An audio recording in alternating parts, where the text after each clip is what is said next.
शिरपूर शहर police station हद्दीमध्ये एका 16 वर्षाच्या बालिकेचा अल्पवयीन बालिकेचा विवाह झाल्याची बातमी आमचे शिरपूर शहर पोलीस स्टेशनचे पोलीस निरीक्षक श्री किशोर परदेशी साहेब यांना मिळाली होती। त्यावरून त्यांनी सदर प्रकरणी चौकशी करून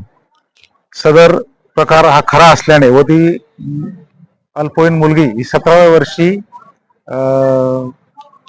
गर्भवती होऊन बाळंतीण झाल्याने तिला एक पुरुष जातीचे अर्भक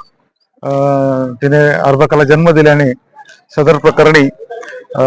सदर अल्पवयीन मुलीचा पती, मुलीचे आईवडील, सासू सासरे यांच्या विरुद्ध भारतीय न्याय संहिता कलम 64(2) फ सह बालकांचे लैंगिक अत्याचारापासून संरक्षण अधिनियम 2012 चे कलम 4, 8, 12 व बालविवाह प्रतिबंधक अधिनियम 2006 चे कलम 10, 11 अन्वये शिरपूर शहर पोलीस स्टेशन येथे गुन्हा दाखल करण्यात आला आहे आणि सदर गुन्ह्याचा तपास शिरपूर शहर पोलीस स्टेशनचे पोलीस उपनिरीक्षक श्री हेमंत खैरनार साहेब हे करीत आहेत। सदर प्रकरणी सदरची कारवाई ही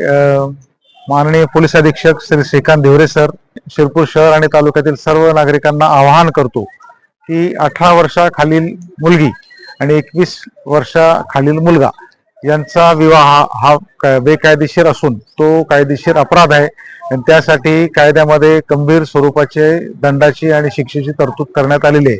त्यामुळे नागरिकांनी अशा कुठल्याही प्रकारच्या विवाहाला प्रोत्साहन देऊ नये किंवा अशा कुठलाही विवाह करू नयेत किंवा त्यांना समर्थन देऊ नये असं मी याद्वारे आवाहन करतो।